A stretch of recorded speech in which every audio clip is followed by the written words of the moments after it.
الحمد لله رب العالمين والصلاة والسلام على سيد الأنبياء والمرسلين أما بعد أعوذ بالله من الشيطان الرجيم بسم الله الرحمن الرحيم إنما المؤمنون إخوة فأصلحوا بين أخويكم صدق الله العظيم عن أبي هريرة رضي الله تعالى عنه قال قال رسول الله صلى الله عليه وسلم المسلم أخو المسلم لا يظلمه ولا يسلمه ولا يخذله ولا يحقره بحسب امرئ من الشر أن يحقر أخاه المسلم رواه مسلم وعن نعمان بن بشير قال قال رسول الله صلى الله عليه وسلم مثل المؤمنين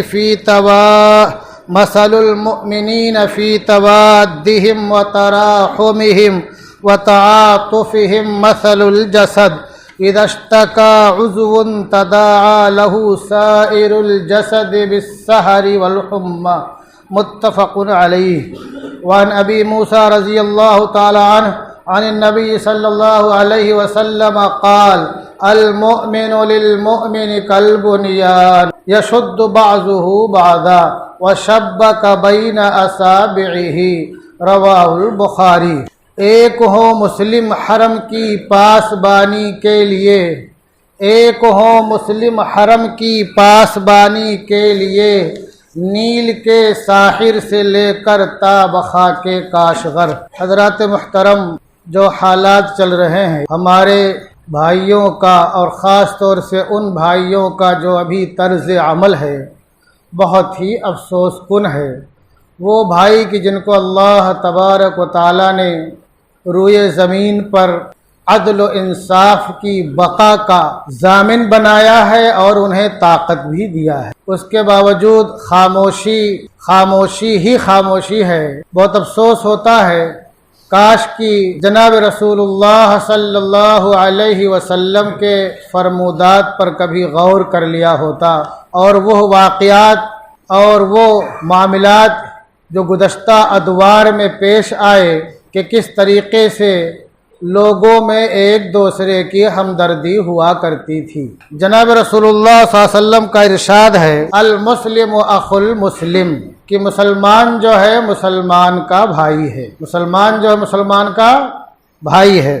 لا یظلمہ ولا یسلمہ، نہ تو وہ اپنے بھائی پر ظلم کرتا ہے، نہ تو اپنے بھائی پر ظلم کرتا ہے، ولا یسلمہ، اور نہ ظلم کرنے والوں کے حوالے کرتا ہے، نہ خود ظلم کرتا ہے اور نہ ظلم کرنے والوں کے حوالے کرتا ہے۔ وجہ اس کی یہ ہے کہ دوسری روایتیں جو بخاری اور مسلم کی ہیں، جناب رسول اللہ صلی اللہ علیہ وسلم نے بہت ہی دو ٹوک لفظوں میں اعلان فرمایا۔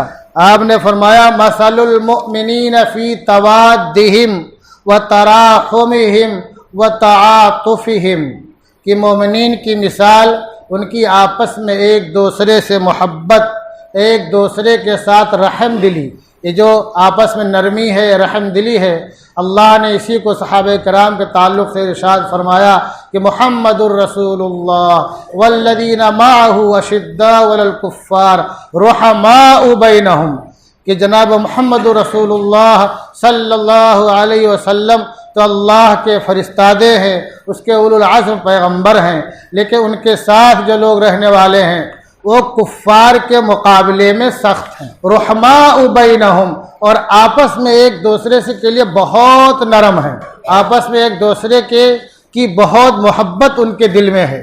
یہ مومن کی شان ہے جو صحابہ کرام کے تعلق سے اللہ تعالیٰ نے ارشاد فرمایا وہی عامۃ المومنین کے اندر بھی ہونی چاہیے، اور نہ ہو تو پیدا کرنی چاہیے۔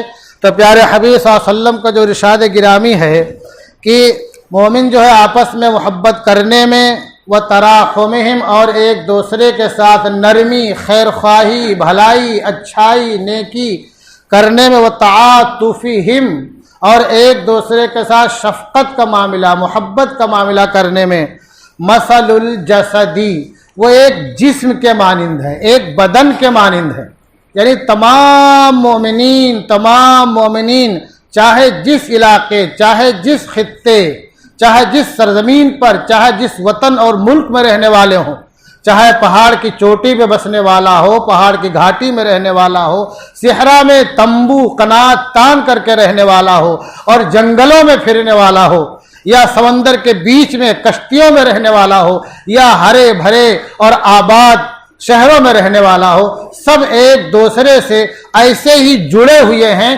جیسے کہ بدن کے اعضاء ایک دوسرے سے جڑے رہتے ہیں۔ اسی کو اللہ کے رسول نے دوسری جگہ ارشاد فرمایا، دوسری روایت بخاری کی ہے کہ قال المؤمن للمؤمن کالبنیان، کہ ایک مومن دوسرے مومن کے لیے ایک عمارت کی طرح ہے، ایک عمارت کی طرح ہے، یشد بعضہ بعضا، عمارت کا ایک حصہ دوسرے حصے کو تقویت پہنچاتا ہے، قوت پہنچاتا ہے، اس کی مضبوطی میں اضافہ بڑھوتری کرتا ہے۔ اس طرح یہ پلر ہے، یہ کھمبے ہیں، یہ پائے ہیں، یہ چھت ہے، اور چھت میں جو سلیہ ہے، سیمنٹ ہے، جو گٹیاں ہیں، جو دیواریں ہیں، یہ سب ایک دوسرے سے جڑے ہوئے ہیں، اور ایک کا دوسرے پر دیکھا جائے تو انحصار ہے، اس کی خوبصورتی، اس کی مضبوطی، اس کی دیدہ زیبی، یہ سب کیا ہے؟ ایسے ہی جیسے عمارت کے تمام حصے ایک دوسرے سے جڑے ہوتے ہیں اور ایک دوسرے کو مضبوطی اور طاقت پہنچاتے ہیں، ایسے ہی مومن ایک دوسرے سے جڑا ہوا ہے، گویا کہ ایک عمارت کا حصہ ہے، کوئی جز اس کا اس سے الگ نہیں ہے، اس کا کوئی جز اس سے الگ نہیں ہے۔ یشد بعضہ بعضا، وہ ایک دوسرے کو طاقت پہنچاتا ہے۔ وشبک بین اصابعہ، اور آپ نے یہ ارشاد فرمانے کے بعد اپنی انگلیوں کو ایک دوسرے میں ڈالا ایسے ہی کہ ایسے بالکل جوائنٹ ہیں، جڑے ہوئے ہیں، ایسے ملے ہوئے ہیں، یعنی اتنی زیادہ قربت ہے جیسے عمارت کی تمام حصوں کو ایک دوسرے کا سہارا ہوتا ہے، ایسے مومن ایک دوسرے سے جڑا ہوا ہے، ایک دوسرے کو قوت پہنچانے والا ہے۔ تو جو پہلی روایت تھی اس میں آپ نے فرمایا کہ آپس کی محبت، نرمی، شفقت میں ایک جسم کے مانند ہے۔ اذا اشتکا منہ عضو تداعی لہ سائر الجسد بالسہر والحمى، تمام مسلمین اور مومنین ایک جسم کے مانند ہیں، جیسے جسم کے کسی حصے کو کوئی تکلیف ہوتی ہے، اگر کسی کی چھمولیاں میں تکلیف ہو جائے، کسی کے ناخون کے سرے میں تکلیف ہو جائے، کسی کے سر کے بالوں میں تکلیف ہو جائے، کسی کے پیشانی اور آنکھ کے بھوں میں تکلیف ہو جائے تو پورا بدن اس کو محسوس کرتا ہے، پورا بدن اس کو محسوس کرتا ہے۔ علامہ اقبال نے اسی کو کہا کہ قوم گویا جسم ہے، افراد ہے اعضائے قوم، قوم گویا جسم ہے، افراد ہے اعضائے قوم، منزل صنعت کے رہے پیما ہے دست و پائے قوم، مبتلائے درد کس قدر ہوتی ہے آنکھ، مبتلائے درد ہمدرد کس قدر ہوتی ہے آنکھ، مبتلائے درد کوئی عضو ہو روتی ہے آنکھ، یعنی بدن کے کسی بھی حصے میں اگر تکلیف ہو جائے تو آنکھ اس کو محسوس کرتی ہے، روتی ہے، اور پورا بدن اس کو محسوس کرتا ہے، آدمی کی نیند ختم ہو جاتی ہے، اس کا سکون غارت ہو جاتا ہے۔ ایسے ہی مسلم ایک دوسرے کے لیے ہیں کہ کہیں بھی کوئی رہتا ہو، کسی علاقے میں، خطے میں، اگر اس کو تکلیف پہنچتی ہے تو ہمیں تکلیف محسوس کرنا ہے، اگر ہم تکلیف محسوس نہیں کرتے ہیں، اس کی مدد اپنی سکت بھر کرنے کی کوشش نہیں کرتے ہیں، اپنی طاقت بھر کرنے کی کوشش نہیں کرتے ہیں، تو گویا کہ ہم بدن کے حصے سے الگ ہیں۔ کسی کا ہاتھ کاٹ کر کے پھینک دو اور اس کے بعد میں اس کے سر میں درد ہو تو جو ہاتھ کٹا ہوا الگ ہے اس کو تکلیف کا احساس نہیں ہوگا۔ تو اگر ہمیں تکلیف کا احساس نہیں ہو رہا، اپنے بھائیوں پر جو ظلم ہو رہا ہے، زیادتی ہو رہی ہے، ان کے جو بچوں کو ذبح کیا جا رہا ہے اور عورتوں کو بیوہ کیا جا رہا ہے، ماں کی گودیں سونی ہو رہی ہیں، باپوں کے کندھے پہ نونہالوں کا جنازہ جا رہا ہے، اگر ہمیں تکلیف محسوس نہ ہو تو ہم یہ سمجھیں کہ ہم بدن سے کٹا ہوا ایک بیکار عضو ہے، ایک بیکار حصہ ہے جس کی کوئی قیمت دنیا میں نہیں ہے، نہ دنیا میں ہے نہ آخرت میں کوئی قیمت اس کی ہے۔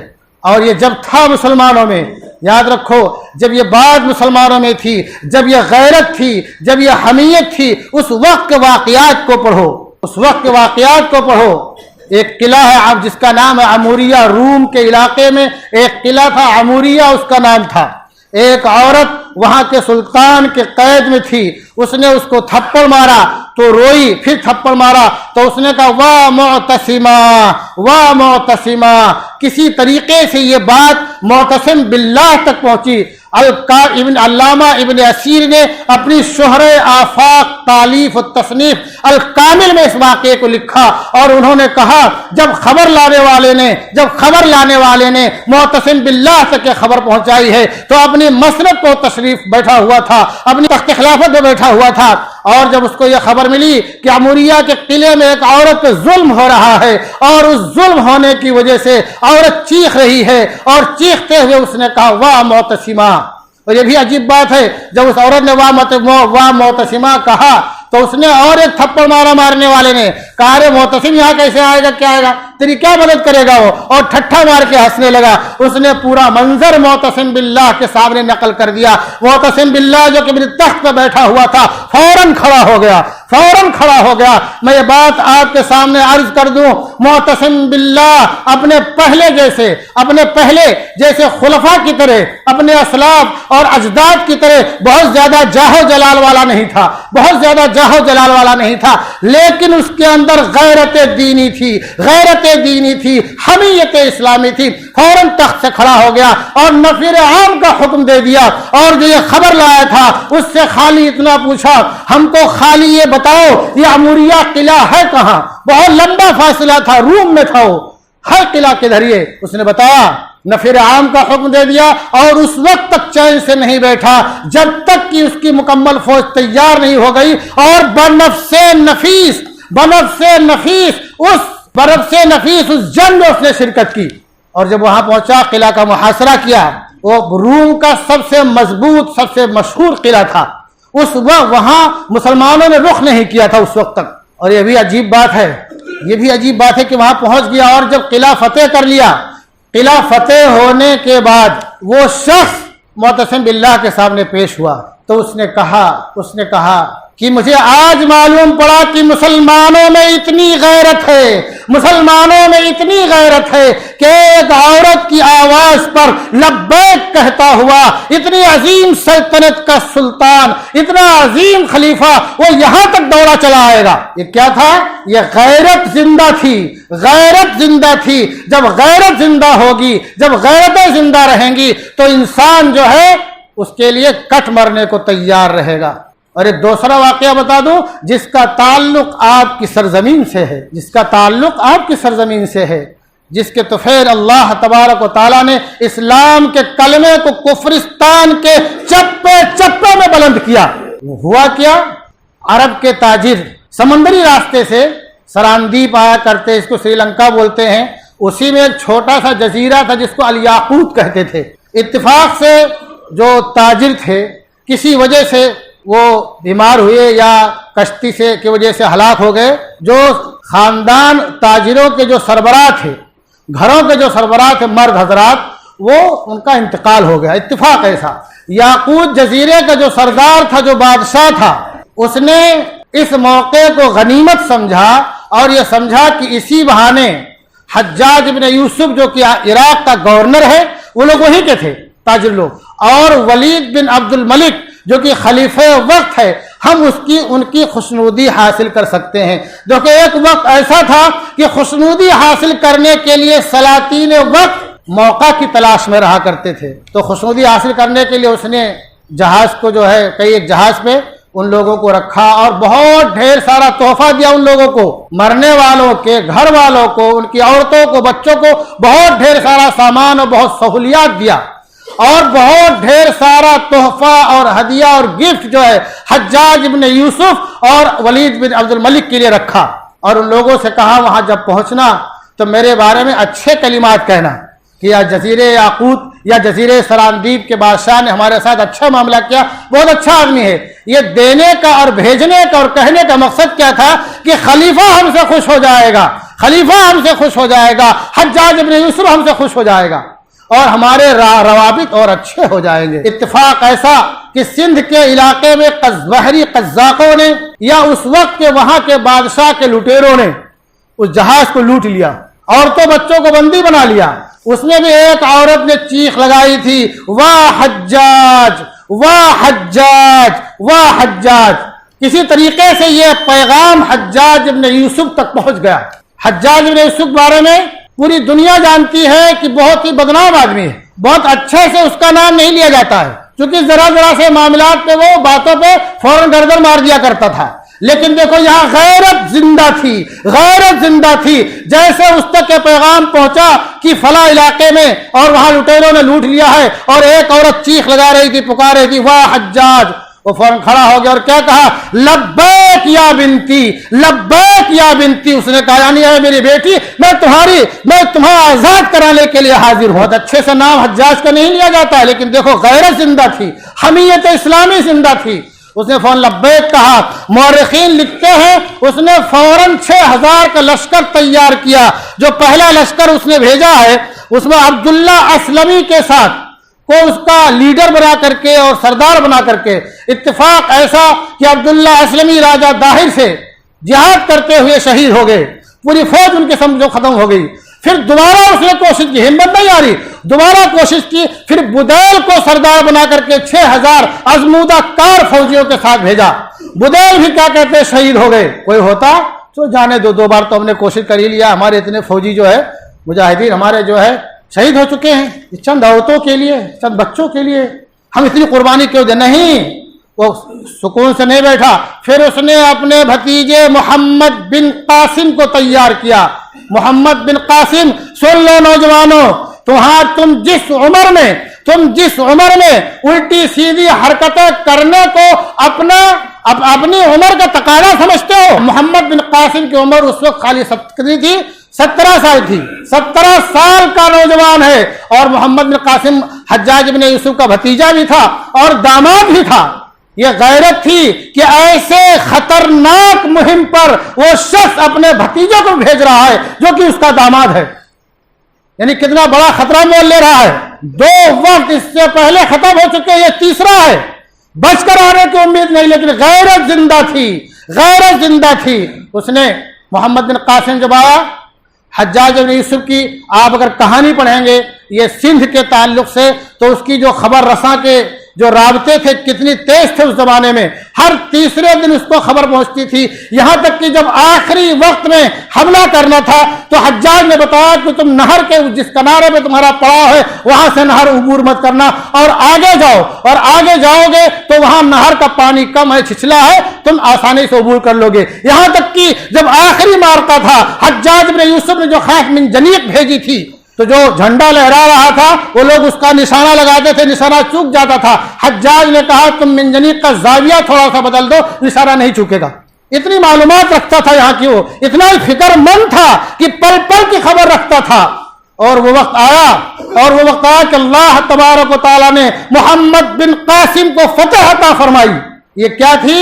یہ غیرت اسلامی تھی. یہ وہ بات تھی جس کو اللہ کے رسول نے فرمایا تھا کہ ایک مسلم دوسرے مسلم کا بھائی ہے، اور تمام مسلمان اور مومنین ایک جسم واحد کی طرح ہیں، جسم واحد کی طرح ہیں. اور جو آپ نے فرمایا تھا کہ مومن کی شان یہ ہے، مسلمان کی شان یہ ہے کہ ایک دوسرے کا بھائی ہے، نہ تو اس میں ظلم کرتا ہے، نہ ظالموں کو سونپتا ہے، نہ ظالموں کے حوالے کرتا ہے. آج آپ اپنے گرد و پیش کا جائزہ لے لیجیے، ان لوگوں کا جائزہ لے لیجئے، ان لوگوں کا جائزہ لے لیجئے کہ جن کے یہاں دولت کی بہت ریل پیل ہے، دولت کی بہت ریل پیل ہے، بہت فراوانی ہے. دنیا کے تمام عیش و عشرت کے سامان ان کے پاس موجود ہیں. اگر وہ چاہیں تو مکمل تیاری رکھ سکتے ہیں اپنے بھائیوں کی حفاظت کے لیے، اپنی بہنوں کی عزتوں کی حفاظت کے لیے، اپنے نونہالوں کی جان کی قیمت کی حفاظت کے لیے، اپنے بڑے بوڑھے ماں اور باپ کی حفاظت کے لیے. لیکن نہیں دوستو، غیرت ختم ہو چکی ہے، غیرت ختم ہو چکی ہے، غیرت ختم ہو چکی ہے. اور بعض دفعہ ایسا لگتا ہے کہ در پردہ دشمنوں کے خیمے میں یہ ہیں، دشمنوں کے خیمے میں در پردہ یہ ہیں. اوپر سے بیانات آتے ہیں، ان لوگوں کے بیانات آتے ہیں، پریس کانفرنسیں ہوتی ہیں اور پروگرام ہوتے ہیں، اور بہت ہمدردی کا راگ الاپا جاتا ہے. لیکن جب حقیقت اور گہرائی میں جایا جاتا ہے تو معلوم پڑتا ہے یہ خالی زبانی جمع خرچ ہے. علامہ اقبال نے اسی کو کیا خوب کہا، عشق قاتل سے بھی مقتول سے ہمدردی بھی، عشق قاتل سے بھی مقتول سے ہمدردی بھی. یہ بتا کس سے محبت کی جزا مانگے گا، اس قاتل سے بھی مقتول سے ہمدردی بھی، یہ بتا کس سے محبت کی جزا مانگے گا۔ تو حضرات محترم، میرے کہنے کا خلاصہ یہ ہے جو حدیث مبارکہ میں ہے، میں خالی وہی کہنا چاہتا ہوں کہ اللہ کے پیارے حبیب کا ارشاد ہے کہ مسلم کا بھائی ہے، نہ تو ظلم کرتا ہے اور نہ ظلم کے لیے اس کو کسی کے حوالے کرتا ہے، ولا یحقرہ، اور نہ وہ مسلم کو حقیر سمجھتا ہے۔ بحسب امرئ من الشر ان یحقر اخاہ المسلم، کسی کی بدبختی کے لیے یہ کافی ہے کہ وہ اپنے مسلمان بھائی کو حقیر سمجھے، گھٹیا سمجھے، ذلیل سمجھے۔ بہت بدبخت ہے وہ جو اپنے مسلمان بھائی کو حقیر سمجھے، گھٹیا سمجھے، اپنے سے کمتر سمجھے۔ ہو سکتا ہے کہ اپنے اس عشرت قدوں میں مست رہنے والے، رقص و سرود میں، ناچ اور گانوں میں اور عریاں اور ننگی نوجوان دوشیزاؤں کے تھرکتے ہوئے بدنوں کو دیکھ کر کے مدہوش رہنے والے یہ سوچ رہے ہوں کہ ہمارے وہ بھائی جو کہ اپنے بچوں کا، بیویوں کا، ماں کا اور جوانوں کی جو جانوں کا نذرانہ پیش کر رہے، ہو سکتا ہے کہ ہم سے وہ حقیر ہوں، ہو سکتا ہے ان کے دماغ میں یہی ہو کہ ہماری مدد کے مستحق نہیں ہے۔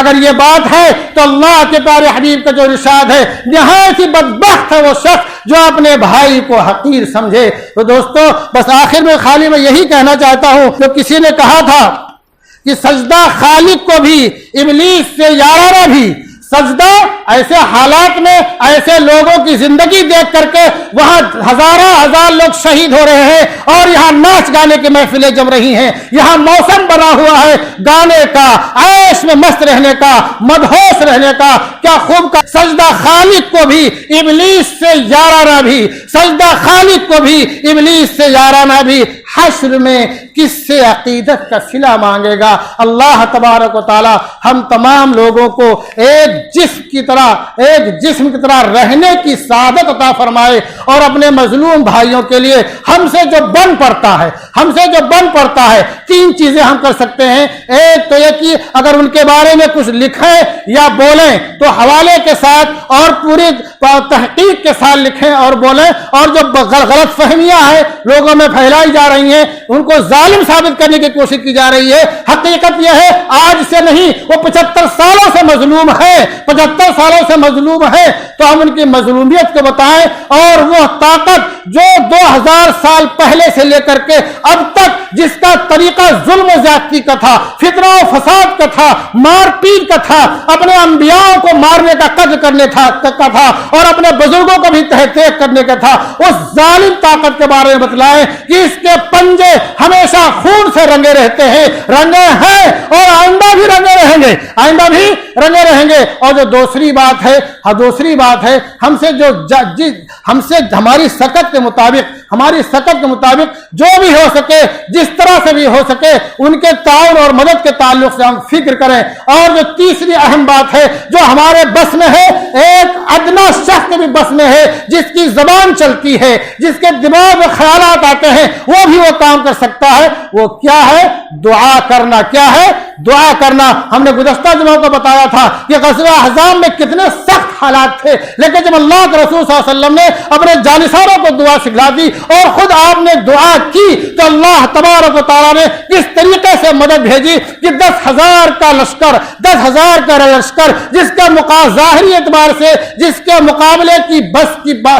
مقابلے کی مدینہ والوں میں جس کے مقابلے کی بس کی بات نہ تھی، لیکن اللہ تبارک و تعالیٰ نے ان کی ہوا اکھاڑ دی۔ رات کے اندھیرے میں، رات کی تاریکی کا فائدہ اٹھا کر کے وہ لوگ بھاگ گئے۔ تو ہم اگر کچھ نہیں کر سکتے ہیں تو کم سے کم دعا کر سکتے ہیں۔ جب بھی ہمارے ہاتھ اٹھیں، کسی بھی وقت اٹھیں، کسی بھی لمحہ اٹھیں، چاہے رات کی تاریکی ہو، چاہے نماز کے بعد کا وقت ہو، یا ہم سو کر کے اٹھیں، تو اپنے ان بھائیوں کو ضرور دعا میں یاد رکھیں۔ اللہ تبارک و تعالیٰ دعاؤں کو رائگاں نہیں کرتا ہے، اس کا اجر اور اس کا پھل آج نہیں تو کل مل کر کے رہے گا۔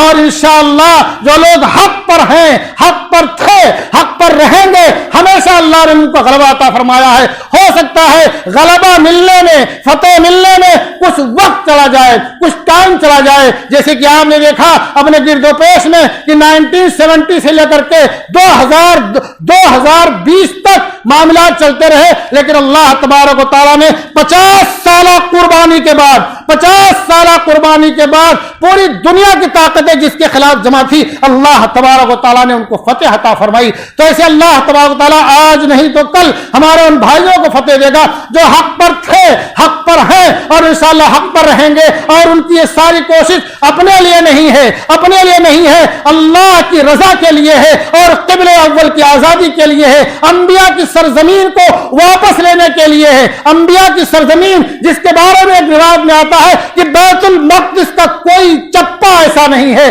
ایک انچ جگہ ایسی نہیں ہے جہاں کسی نبی نے قدم نہ رکھا ہو، جہاں کسی نبی نے اللہ کو یاد نہ کیا ہو۔ اس سرزمین کے واپس کرنے کے لیے ان کی کوشش ہے اور یقینا اللہ تبارک و تعالیٰ انشاءاللہ بہت جلد ان کو فتح عطا فرمائے گا اور قبل اول اور پورا فلسطین مسلمانوں کے ویسے ہی اقتدار میں ہوگا جیسے کہ دور فاروقی میں اور صلح الحدیبیہ کے زمانے میں ہوا کرتا تھا۔ اللہ تبارک و تعالیٰ ہم تمام لوگوں کو ایک دوسرے کا درد سمجھنے والا بنائے اور خاص طور سے دعا کرنے والا بنائے۔ وما علینا الا البلاغ۔